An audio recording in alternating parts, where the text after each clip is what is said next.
우리 하나님 말씀 봅니다. 요한복음 5장 24절부터 29절까지 말씀. 요한복음 5장 24절부터 29절. 신약성경 150페이지입니다. 내가 진실로 진실로 너희에게 이르노니 내 말을 듣고 또 나 보내신 이를 믿는 자는 영생을 얻었고 심판에 이르지 아니하나니 사망에서 생명으로 옮겼느니라. 진실로 진실로 너희에게 이르노니 죽은 자들이 하나님의 아들의 음성을 들을 때가 오나니 곧 이때라. 듣는 자는 살아나리라. 아버지께서 자기 속에 생명이 있음같이 아들에게도 생명을 주어 그 속에 있게 하셨고 또 인자됨으로 말미암아 심판하는 권한을 주셨느니라. 이를 놀랍게 여기지 말라. 무덤 속에 있는 자가 다 그의 음성을 들을 때가 오나니 선한 일을 행한 자는 생명의 부활로 악한 일을 행한 자는 심판의 부활로 나오리라. 아멘. 할렐루야. 오늘도 여러분과 여러분의 가정과 자녀 그리고 하시는 모든 일들마다 하나님의 돕는 손길이 함께 하시기를 주님의 이름으로 축복합니다. 잘 아시는 것처럼 요 근래 몇 주 동안 우리 교회 성도들과 관계된 분들의 장례식이 여러 번 있었습니다. 이 장례식에 특별히 헌신하고 수고해 주신 성도님들에게 감사를 드리고 특별히 장례식을 잘 치러주는 것은 전도의 좋은 방법입니다. 그래서 우리 조가팀들도 더 많은 분들이 필요하고 운구위원도 많이 필요한데 여러분들이 장례사역위원회에 많이 헌신해 주면 좋겠습니다. 장례를 집례하는 목사로서 장례식을 집례할 때마다 아주 참 다행스럽고 감사한 경우가 있어요. 반면에 참 속상하고 안타깝고 아쉬운 경우가 있습니다. 다행스럽고 감사한 경우는 이런 경우지요. 돌아가신 분이 나이가 많은 분이신데 늦기 전에 그 가족들의 요청에 의해서 우리 부교육자들이 찾아가서 복음을 전하게 되고 그분이 겸손하게 마음을 열고 예수님을 구주로 영접하고 그래서 구원의 확신을 가지고 천국 가게 되는 경우는 장례를 집행하면서도 참 다행스럽고 감사하게 생각해요. 그리고 게다가 그 유족들 중에는 아직 기독교 신앙을 받아들이지 못한 분들도 있고 다른 종교를 갖고 계신 분들도 있는데 기독교식의 장례 절차를 같이 협조해 주고 동참해 주시는 것은 참 감사한 일이지요. 반대로 속상하고 안타깝고 아쉬운 경우가 있습니다. 예수님을 영접하지 못하고 돌아가신 분의 장례를 치룰 때예요. 그때는 장례를 집례하는 사람의 입장에서 설교 시간에 도대체 무슨 설교를 해야 될까 난감할 때가 있어요. 그분에 대해서 어떤 말씀을 해드리기가 어렵지요. 다행스럽게도 어떤 경우는 가족들은 전부 다 믿지 않아도 당사자가 예수님을 영접하고 돌아가신 경우 있어요. 그건 감사해요. 그런데 또 동시에 그 유족들이 그 돌아가신 분의 영정 앞에 제사상을 차려놓고 향을 피우면서 절을 하는 거 보면 참 속상해요. 돌아가시는 분의 뜻은 그게 아닐 텐데 돌아가신 부모님을 귀신 취급하면서 귀신으로 섬기는 것을 볼 때에 참 마음이 안타깝다는 생각이 들어요. 여러분 장례식장에서 가장 많이 하는 것이 있는데 그게 뭔지 아세요? 장례식장에서 가장 많이 하는 것 여러분 후회입니다. 후회. 좀 더 자주 찾아뵐 걸 하면서 후회해요. 좀 더 살갑게 다정하게 대해드릴 걸 하면서 후회해요. 내가 좀 용기를 내서 더 적극적으로 복음을 전함으로 구원의 확신을 갖고 천국 갈 수 있게 해드릴 걸 이렇게 후회를 하게 됩니다. 그렇습니다. 다 때가 있어요. 그때를 놓치면 더 할 수 없기 때문에 때라고 표현을 하는 겁니다. 그 때를 놓치면은 후회할 수밖에 없는 겁니다. 특히 구원의 문제는 그렇습니다. 구원의 문제에 있어서는 조금도 주저하거나 미루어서는 안 됩니다. 성령의 감동이 오면 언제라도 어떤 상황에서라도 용기를 내서 즉시 복음을 전해야 됩니다. 주저하지 말아야 됩니다. 여러분 이 땅의 모든 그리스도인들은 내가 아는 모든 사람에게 내가 만나는 모든 사람들에게 복음을 들려줘야겠다고 하는 것을 삶의 목표 중에 하나로 삼고 사셔야 돼요. 내가 아는 모든 사람 내가 만나는 모든 사람들에게는 반드시 예수 그리스도에 대해서 알려주고 복음을 깨닫게 해서 예수 믿고 구원받게 해야겠다고 하는 것이 우리 모든 그리스도인들의 사명이고 책임이고 삶의 목표인 것을 깨닫기 바랍니다. 여러분, 내가 그렇게 복음을 전했는데 그 사람이 예수 그리스도를 구주로 믿고 안 믿고는 그 사람의 책임이겠지요. 그러나 내가 마땅히 전해야 될 복음을 전하지 않아서 그 사람이 예수님이 누군지를 모르고 또 복음의 진리를 깨닫지 못해서 구원받지 못하게 되었다면 그것은 그때부터 내 책임이 되는 거예요. 내 책임이 되는 거예요. 여러분, 그래서 저도 1년에 몇 번은 우리 성도들 대부분이 다 알고 있는 내용이지만 혹시 아직도 우리 중에 예수 그리스도를 정확히 알지 못하고 복음의 진리를 정확히 깨닫지 못해서 구원의 확신이 없는 분이 계실까 해서 1년에 몇 번은 같은 내용의 설교를 반복해서 해요. 구원에 관한 설교, 예수님의 보혈에 관한 설교, 종말에 관한 설교를 반복해서 하는 거지만 또 하고 또 하는 겁니다. 왜? 혹시 이 자리에 계신 분들 중에 한 분이라도 이 구원의 진리를 몰라서 지옥 가게 된다면 하나님 앞에 갔을 때에 그것은 제가 책임져야 될 일이기 때문에 그렇습니다.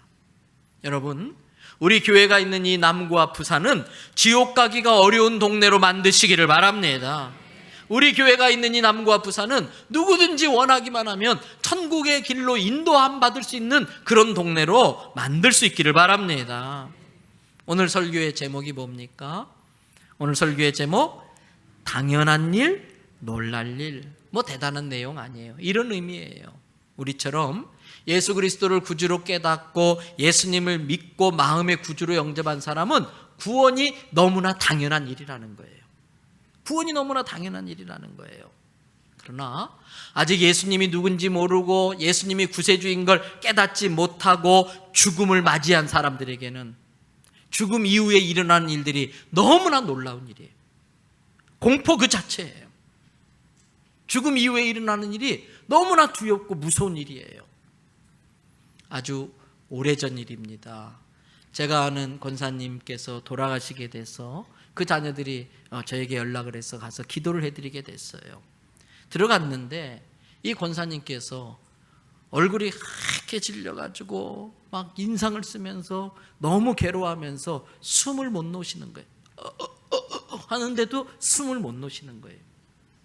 제가 권사님, 이제 숨을 놓으세요.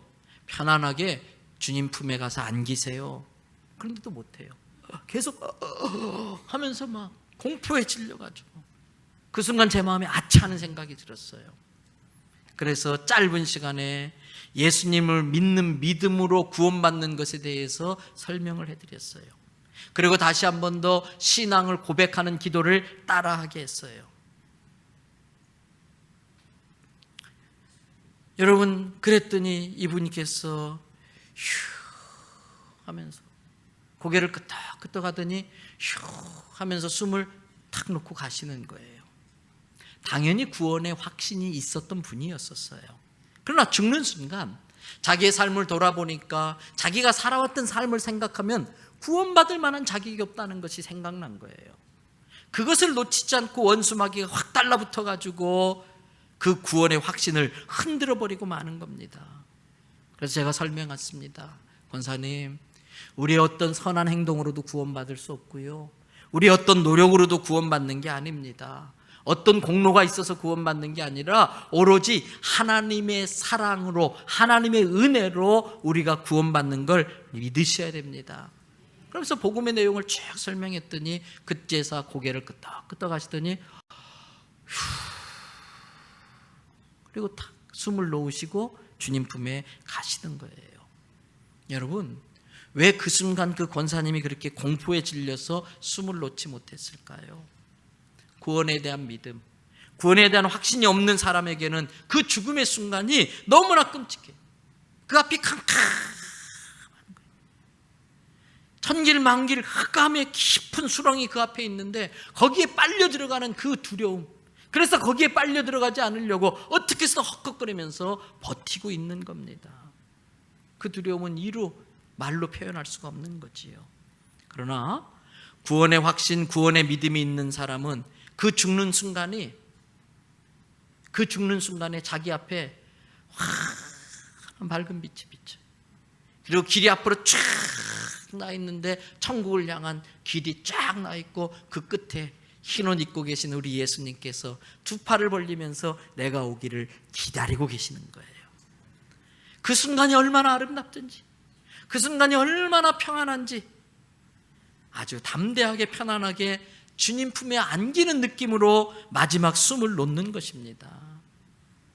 여러분, 지금 제가 드린 말씀은 그렇게 보인다는 것보다는 마지막 죽음을 맞이하는 순간의 느낌이 그렇다는 거예요.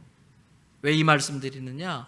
혹시라도 우리들 중에 조만간에 그러한 순간을 맞이할 분들도 있는데, 아니 지난번 목사님 설교할 때 분명히 하얀 길이 나온다고 그랬는데 그런 거 없어요.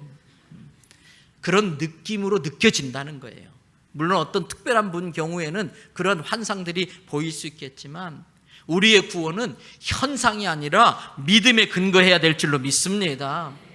내게 구원의 믿음이 있다면 그러한 평안함, 그러한 담대함으로 마지막 순간을 맞이할 수 있다는 그런 의미의 말씀인 거예요. 오늘 본문 말씀 요한복음 5장 25절과 28절을 보세요. 예수님이 하신 말씀이에요. 진실로 진실로 너희에게 이르노니 죽은 자들이 무엇을 들을 때가 온다고요? 하나님의 아들의 음성을 들을 때가 오나니 곧 이때라. 듣는 자는 어떻게 된다? 살아나리라. 28절 다 같이 읽어봅니다. 이를 놀랍게 여기지 말라. 무덤 속에 있는 자가 다 그의 음성을 들을 때가 오나니. 우리 죽은 자들이 예수를 믿고 죽은 사람이나 예수를 믿지 않고 죽은 사람이나 다 하나님의 아들 예수 그리스도의 음성을 들을 때가 오는데, 그 음성을 들으면 우리는 다 살아나는 거예요. 문제는 그 다음이에요. 예수 믿고 죽은 사람도 부활이 있고 예수 믿지 않고 죽은 사람도 부활이 있는데 그 문제는 그 이후예요.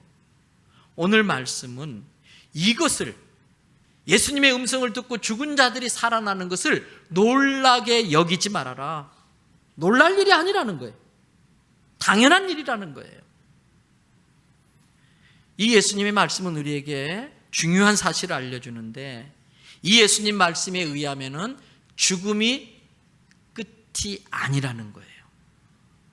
죽음이 끝이 아니라는 거예요. 만일 죽음이 모든 것의 끝이라면은 우리는 착하게 살 필요 없어요. 막 살아도 돼요. 내 하고 싶은 대로 멋대로 그냥 내 욕심 따라 내 정욕 따라 할짓 못할짓 별짓 다 해가면서 막 살아도 괜찮아요. 왜? 죽어버리면 그만인걸. 죽어버리면 그만인걸. 뭐 힘들게 아둥바둥 그렇게 열심히 힘들게 삽니까?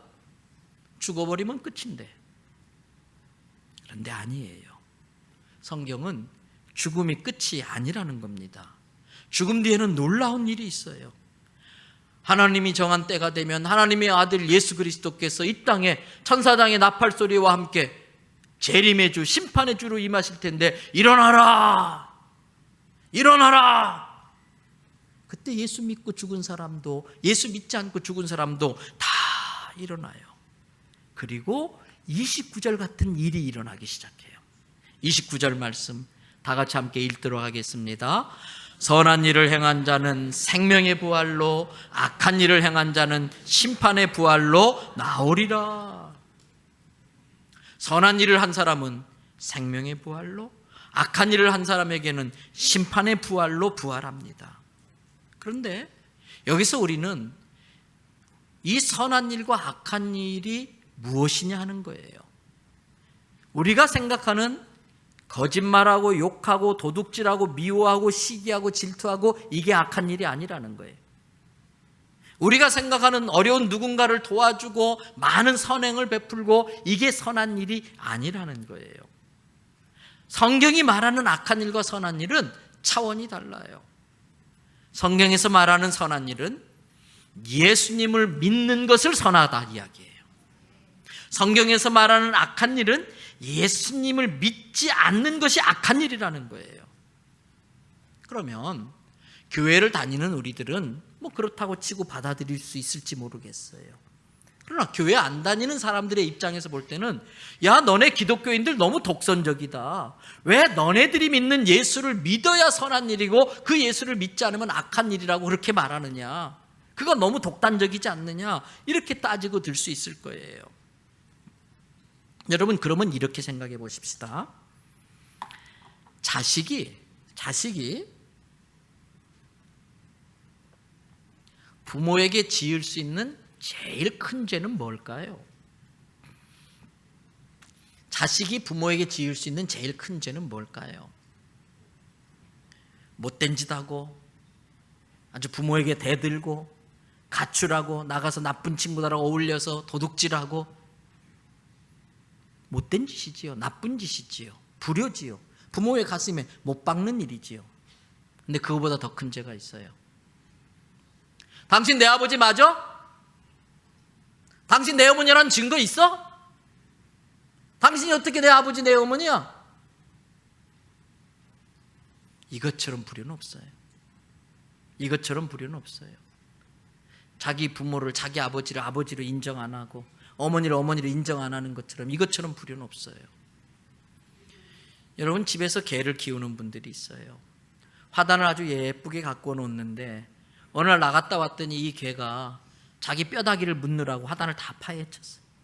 그 전에 묻었던 뼈다귀 찾는다고 또 다 헤쳐가지고 장미고 뭐고 그냥 엉망진창을 만들었어요. 사모님이 화가 나가지고 빗자루 몽둥이를 들고 쫓아다니면서 이놈의 똥깡이 똥개 그러면서 때리는 거예요. 어느 날 집 외출하고 들어왔더니 얼마 전에 사는 새구들을 이 개가 다 물어 뜯어놨어요. 질겅질겅 씹어놨어요. 아이고, 얼마나 열이 받쳐요? 또 빗자루 몽둥이 쫓아다니면서 이놈의 똥개 이러면 때려요. 그리고 끝. 용서하고 말 것도 없어요. 그걸로 끝이에요. 그런데 어느 날 내가 들어왔는데 이 개가 갑자기 나를 보더니 그러면서 물려고 대드네? 두드러 패도 그냥 마냥 주인을 못 알아보고 물려고 대들어요. 그러면 어떻게 합니까? 갑자기 입맛을 다시는 분들이 계시는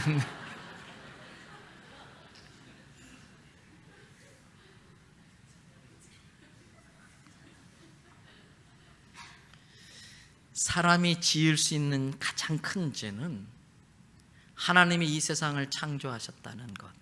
그래서 창세기 1장 1절 태초에 하나님이 천지를 창조하셨다는 그 말씀 속에 담겨있는 의미, 바로 나도 만드셨구나. 그래서 부모는 생명을 만들어주신 분이 아니고 물려받은 생명을 우리에게 물려주실 뿐이고 처음으로 생명을 만들어서 내게 생명을 주신 분이 하나님이시라는 걸 깨닫는 것. 그걸 깨닫지 못하는 게 죄예요. 그래서 마가복음 16장 16절에 다 같이 함께 읽습니다. 믿고 세례를 받는 사람은 구원을 얻을 것이요 믿지 않는 사람은 정죄를 받으리라. 세례는 이제 나는 하나님의 자녀가 되었습니다라는 것을 나타내는 예식이에요. 믿고 이렇게 세례를 받는 사람은 구원을 받습니다. 그러나 믿지 않는 사람은 정죄, 죄가 정해지는 심판을 받는다는 거예요. 여러분, 그렇습니다. 선악의 기준이 뭡니까? 도대체 얼만큼 살아야 천국 갈 만큼 착하게 살 수 있습니까? 우리의 선악의 기준은 항상 상대적입니다. 저 사람보다 내가 좀 착한 것 같으면 구원받은 줄 압니다. 그러나 나보다 더 착한 사람 나타나면 그때 나는 지옥 가는 건가요? 상대적인 기준은 상황과 환경에 따라 자꾸 바뀌기 때문에 그것이 기준이 될 수가 없습니다. 선악의 기준은 믿음이 선악의 기준이에요. 예수를 믿는 자는 선한 사람이고요, 하나님 아버지를 알아보지 못하고 예수님을 믿지 못하는 게 악한 것입니다. 그래서 오늘 본문은 26절과 27절에 하나님께서 자기 아들 예수 그리스도께 두 가지를 주었다. 26절 말씀을 보세요. 하나님께서 예수님에게 무엇을 주었어요? 생명을 주었어요. 27절을 보세요. 하나님께서 아들 예수 그리스도에게 무엇을 줬어요? 심판하는 권한, 심판하는 권세를 줬어요. 예수님은 하나님께로 물려받은 이 생명을 가지고 믿는 자에게 선하다고 여겨서 생명을 주시는 것이고, 믿지 않는 자에게 악하다고 여겨서 심판하는 권세로 지옥에 멸망시키는 거예요. 여러분, 교회 다니는 사람들에게 제일 좋아하는 성경 구절이 뭡니까? 물어보면 가장 많은 사람들이 이야기하는 성경 구절이 있죠. 요한복음 3장 16절. 다 외우시는 말씀이에요. 같이 한번 외워봅니다. 하나님이 세상을 이처럼 사랑하사 독생자를 주셨으니 이는 그를 믿는 자마다 멸망하지 않고 영생을 얻게 하려 하심이라. 하나님이 세상을, 종합적으로 말하면 세상이지만 개인적으로 말하면 하나님이 누구를? 나를 어떻게? 이처럼 사랑했다. 그러면 이처럼이 뭘까요? 예수 그리스도께서 나를 대신해서 내 죄를 다 뒤집어 쓰시고 십자가에 죽으실 때에 갈기갈기 자기 몸을 찢으시는 정도로, 그 정도로 그처럼 나를 사랑한다. 여러분, 성경에 구원받을 만한 이름을 예수 외에는 천하 사람들에게 준 적이 없다 그랬어요. 예수 그리스도만이 우리 구원의 유일한 길이라는 걸 깨닫기를 바랍니다. 그러면 왜 예수를 믿는 것이 유일한 구원의 길일까? 구약 성경에 보니까 이스라엘 백성들이 출애굽하다가 먹을 것이 부족하고 마실 물이 부족하고 발이 부르트고 아프고 그러니까 하나님을 원망하기 시작해요. 원망은 믿음이 없는 데서부터 나오는 거예요. 먹을 것을 자기들이 확보하지 못하니까 불안해가지고 나오는 게 원망이에요. 그때 하나님은 이 배은망덕하고 감사할 줄 모르고 원망만 하는 이스라엘 백성들에게 불뱀을 보내서 심판을 해요. 불뱀에 물려 사람들이 다 죽어갑니다. 그때 모세가 나타납니다. 하나님, 이 백성을 여기서 이대로 죽일 겁니까? 모세의 중보기도 때문에 하나님께서 방법을 알려줬어요. 놋으로 이 불뱀의 모양을 만들어서 장대에 묶어가지고 높이 매달아라. 그것을 바라보는 자는 살 것이고 그것을 바라보지 않는 자는 죽을 것이다. 모세가 그대로 했어요. 여러분, 이 놋뱀을 빨리 바라보십시오. 그러면 불뱀에 물린 자도 삽니다. 아니, 내가 그거 바라본다고 살아? 내가 별별 용하는 의사 다 찾아다녀보고 내가 별별 용하다는 약은 다 먹어봤는데 그래도 안 나은 이 병이 그따위 거 쳐다본다고 살아? 구원은 너무나 소중하고 모든 사람이 받아야 될 것이기 때문에 아주 쉽게 만들어 놓으셨어요. 그런데 구원의 방법이 쉽다고 해서 싸구려는 아닌데 우리들은 그 구원을 싸구려로 만들어 버렸어요. 구원을 받는 우리들 입장에서는 값없이 그저 받는 선물이지만 구원을 장만해서 우리에게 주시는 하나님의 입장에서는 자기 독생자를 십자가에 찢어 죽여서 마련한 구원이에요. 가장 큰 희생을 치루어서 우리에게 주신 구원이 바로 십자가 죽음의 구원이에요. 그런데 사람들이 고집을 부리고 그 놋뱀을 쳐다보질 않아요. 놋뱀에게 능력이 있는 게 아니었습니다. 하나님의 말씀을 믿고 순종하는 순종의 능력이 있었던 거예요. 여러분, 이 십자가 나무 토막에 능력이 있는 거 아니에요. 이 십자가를 통해 나타난 하나님의 사랑과 하나님의 약속의 말씀에 능력이 있는 줄을 믿습니다. 회개하라, 천국이 가까웠느니라. 누구든지 자기 죄를 회개하고 예수 그리스도를 마음의 구주로 영접하면 다 구원받게 해준다고 하는 하나님의 약속의 능력이 있는 거예요. 여러분, 십자가는 아시는 것처럼 끔찍한 사형틀이지요. 그래서 로마의 죄인들 중에서도 가장 흉악범만 매달아 죽이는 게 십자가 사형틀이에요. 십자가 지기 전 채찍을 맞는데 그 끝에 쇠 조각이 붙어 있어서 한 대 후려치면은 이 쇠 조각이 살에 박히면서 그걸 끄집어 당기면 살점이 툭툭 뜯겨져 나가요. 거기에 하얀 뼈가 드러나는 거예요. 예수님께서 그렇게 채찍을 맞으시고 그 십자가를 메고 골고다 언덕을 올라가는데 그 60km 이상 되는 나무 십자가를 지고 갈 힘이 없어서 모든 수액을 다 쏟아내고 피를 다 쏟아버려서 탈진 상태로 쓰러지고 마는 거예요. 쓰러질 때마다 채찍질을 하는데 간밤에 맞았던 채찍 자국이 겨우 아물까 싶은데 거기를 또 때리니까 이게 터져서 피고름을 질질 흘리는 그러한 상황이에요. 당시 로마의 기록을 보면 십자가 사형을 행할 때에 어떤 사람은 일주일 동안 목숨이 질겨가지고 죽지 않고 매달려 있다가 죽는 경우도 있다고 그래요. 그런데 그 고통이 얼마나 심한지 자기 입에 담지 못할 끔찍한 욕들을 막 내뱉기 시작하니까 그거 듣기 싫어서 로마 병정들이 그 사람의 혀를 잘라버려요. 어떤 경우는 그 피냄새 때문에 파리와 날벌레들이 날라붙어서 붓기 시작하는데, 여러분 그 코와 입에 그 날파리들이 붙으면서 이게 막힐 정도가 돼서 질식해서 죽는 경우도 있다는 거예요. 실제로 그 고통이 얼마나 심한지 예수님임에도 불구하고 마지막 순간에 뭐라고 그럽니까? 엘리 엘리 라마 사박다니, 나의 하나님 나의 하나님 어찌하여 나를 버리시나이까, 어찌하여 나를 이 고통 속에 두시나이까 부르짖으면서 하나님 앞에 매달릴 정도였었어요. 근데 하나님은 길을 막으세요. 그 소리를 외면하세요. 그리고 철저히 그 고통 가운데 죽게 만드셔요. 여러분, 사람에게 있는 가장 큰 두려움 중에 하나가 버림받는 두려움이라고 그래요. 그래서 어떻게 해서든지 버림받지 않으려고 인정받기 위해서 별별 애를 쓴다는 겁니다. 아이들이 부모에게 인정받으려고 하고요, 다른 사람에게 인정받으려고. 왜? 버림받는 두려움이 있어서. 근데 예수님은 아버지로부터 버림받았어요. 어디까지 버림받았느냐? 저 십자가까지 버림받았어요. 십자가는 지옥의 축소판이에요. 예수 그리스도는 우리를 대신해서 십자가에 버림받는, 지옥에 버림받는 그러한 모든 고통과 저주를 다 감당했어요. 우리 때문에. 그래서 잘 아시는 이사야서 53장 5절의 말씀 보세요. 우리 다 같이 함께 읽도록 하겠습니다. 그가 찔림은 우리의 허물 때문이요 그가 상함은 우리의 죄악 때문이라. 그가 징계를 받음으로 우리는 평화를 누리고 그가 채찍에 맞음으로 우리는 나음을 받았도다. 예수님의 십자가 징계 때문에 우리가 평화를 누려요. 예수님의 십자가 매기 전 그 맞은 채찍 때문에 우리가 모든 질병에서 나음을 입는 은혜를 입었어요.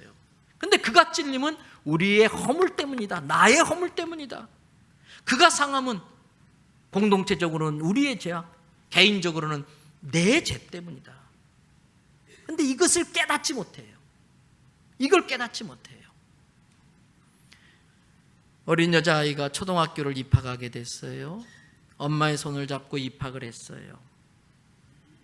그 다음날 학교에 갔다 온 그 여자아이가 엄마를 보고 이야기합니다. 엄마, 내일부터 학교 오지 마. 왜? 엄마의 얼굴이 꼰보예요. 엄마 얼굴이 막 일그러져 있어요. 애들이 엄마 보고 괴물이래. 애들이 엄마 보고 귀신이래. 내일부터 엄마 학교 오지 마.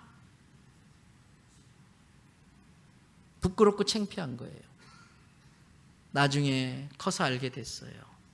어릴 적 자기가 불장난하다가 불이 나서 불에 데여 죽게 됐는데, 그때 어머니가 뛰어들어와서 자기를 품에 꼭 안고 나오면서 어머니 얼굴이 화상으로 다 일그러졌어요. 화장도 한 번 하지 못하고. 그 사연을 알게 된 다음부터 어머니의 흉한 얼굴은 은혜였었어요. 그걸 알기 전까지는 부끄러움이고 창피스러운 일이었는데 그 내용을 알고 나니까 은혜가 되더라는 거예요. 뭐가 죄냐? 나를 위해서 십자가에서 화상 입는 정도가 아니라 온몸을 갈기갈기 찢으실 수밖에 없었던 그 하나님의 마음을 아는 것이 은혜예요. 그걸 모르는 게 죄예요. 이처럼 사랑하사, 그 이처럼이 얼만큼인가 그것을 알면 은혜가 되지만 그것을 모르면 본의 아니게 죄악 가운데 있는 거예요. 그래서 뭐가 죄악이냐? 어떤 도둑질을 하고 어떤 걸 미워하고 이게 죄악이 아니라 나를 향한 하나님의 사랑을 모르는 게 죄라는 거예요.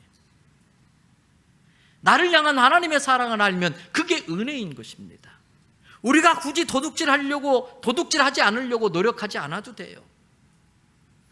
하나님의 사랑과 은혜를 알고 하나님이 기뻐하는 일을 하며 살아야겠다고 결심하는 순간 우리는 하나님이 기뻐하지 않는 일은 저절로 하지 않게 돼요.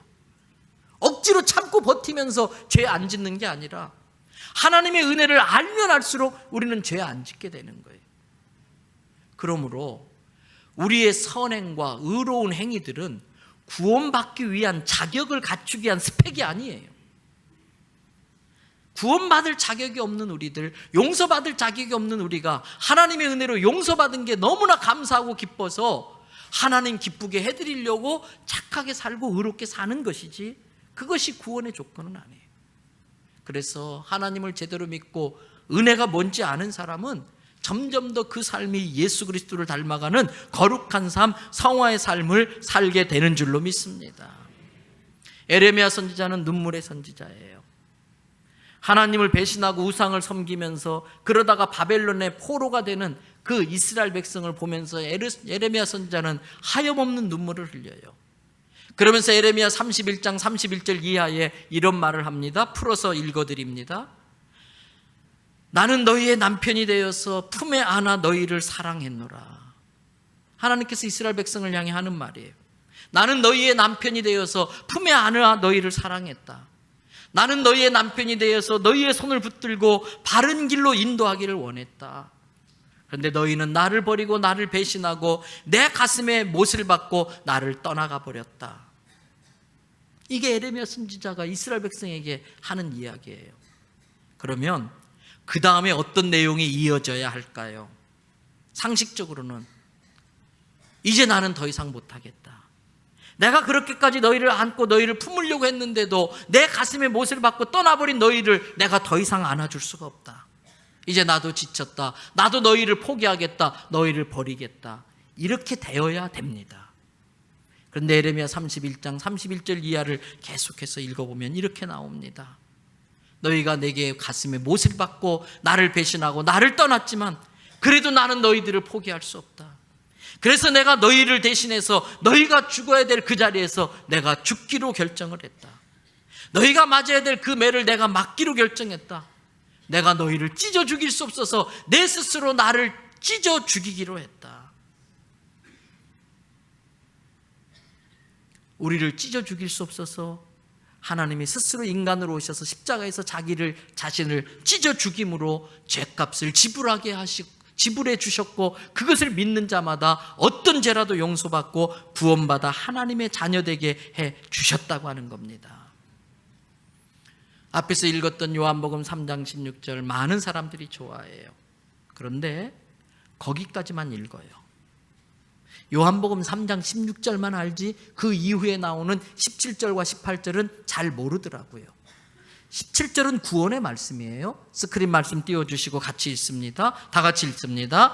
하나님이 그 아들을 세상에 보내신 것은 세상을 심판하려 하심이 아니요 그로 말미암아 세상이 구원을 받게 하려 하심이라. 우리를 구원하려고, 심판하려고 하는 게 아니라 우리를 구원하려고 보냈다는 건 맞아요. 그러나 18절도 읽어야 돼요. 18절 읽어봅니다. 그를 믿는 자는 심판을 받지 아니하는 것이요 믿지 아니하는 자는 하나님의 독생자의 이름을 믿지 아니함으로 벌써 심판을 받은 것이니라. 믿음이 있는 자는 하나님께서 나의 모든 일용할 양식까지도 책임져 주시고 모든 위험에서 나를 보호해 주신다는 그 믿음 때문에 담대함이 있어요. 평안함이 있어요. 죽음조차도 그 믿음으로 담대히 받아들일 수 있어요. 그러나 이 믿음이 없는 사람은 자기가 먹거리를 해결해야 되기 때문에 고와 같이 고달픈 삶을 살 수밖에 없어요. 왜 우리가 고달픈 삶을 삽니까? 그 삶 자체가 벌써 심판을 받은 것이라는 거예요. 하나님의 독생자의 이름을 믿지 아니함으로 벌써 심판을 받은 것이니라. 예수 믿으면 혜택이 있어요. 예수 믿으면 은혜가 있어요. 그럼에도 불구하고 이 믿음이 없어서 예수 믿은 그 혜택과 은혜를 누리지 못하고 사는 건 억울한 일이에요.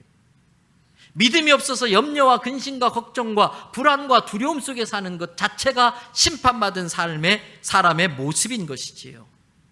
아닙니다. 하나님의 사랑은 단호합니다. 무한한 긍휼과 무한한 사랑의 하나님입니다마는 용서하지 않는 자에게는 무서운 심판의 하나님이신 것이지요. 예수 외에는 구원받을 만한 길이 없기 때문에 예수님 자신도 내가 곧 길이요 진리요 생명이라고 그랬어요. 여러분, 그 예수님을 우리가 믿고 있다는 사실이에요. 이처럼 나를 사랑하시사 이런 구원의 길을 열어주신 그 길을 내가 들어섰다는 것 자체가 은혜이고 충분히 감사할 이유인 줄로 믿습니다. 여러분, 바다에, 태평양 한바다의 그 한가운데에 빈병이 하나 둥둥 떠다녀요. 뚜껑이 꽉 막혀 있어가지고 물이 그 안에 들어가질 않아요. 10년 아니 100년을 떠다녀도 뚜껑이 막혀 있는 병에는 바닷물이 들어갈 수가 없어요. 그러나 뚜껑을 딱 여는 순간 물이 그 안에 콸콸콸 들어가는 거지요. 우리 주변에 하나님의 은혜와 사랑은 태평양 바다의 물과 비교할 수 없을 정도로 차고 넘치고 있지만, 내 마음의 문이 꽉 닫혀 있다면, 내 마음의 뚜껑이 꽉 닫혀 있다면 하나님의 은혜는 내 안에 흘러 들어올 수가 없어요. 그러나 오늘 말씀을 듣고 깨달으면서 하나님의 사랑을 향해 마음을 딱 여는 순간 강물 같은 하나님의 사랑과 은혜가 내 인생 가운데 콸콸콸 쏟아져 들어온다는 걸 깨닫기를 바랍니다. 여러분, 마음의 문을 여는 게 중요해요. 그래서 이 문을 열어서 하나님, 내가 멸망받을 수밖에 없는 죄인이지만 나 같은 것을 십자가에 자기 자신을 찢기까지 찢어 죽으시기까지 사랑해 주시는 그 사랑을 내가 깨달았습니다. 그 사랑을 내가 감사함으로 받아들이겠습니다. 그리고 예수님을 마음의 구주로 영접하고 입술로 고백하는 순간, 지난날 내 삶이 어땠든, 오늘 교회에 비록 처음 나오셨다 할지라도, 오늘 우리 아주머니들 정말 교회 잘 나오셨어요. 이 기회를 절대 놓치시면 안 돼요. 우리의 남은 인생이 짧아요. 이 자리에 계신 분들이 단 한 명도 지옥 가지 않고 정말 예수님을 믿는 그 믿음 때문에 하나님 앞에 선하다고 여겨져서 천국 갈 수 있게 되기를 축복합니다. 그리고 우리가 해야 할 일이 있어요. 이렇게 예수님을 믿은 우리들에게는 구원이 너무나 당연한 일이지만, 이 예수님을 믿지 않고 죽는 사람들에게는 죽음 이유가 너무나 끔찍하고 놀랄 일이에요. 그들에게도 이 복음이 전해져서, 이 하나님의 사랑이 전달되어져서 하나님의 은혜로 말미암아 구원받는 것이 당연한 일이 되어야 되는 것입니다. 그래서 정말 구원이 모든 사람에게 당연한 일 되어지고, 우리 대연선결교회 때문에 이 주변에 있는 사람들이 절대 지옥 가지 않고 천국 가는 일이 있기를 주님의 이름으로 부탁드립니다.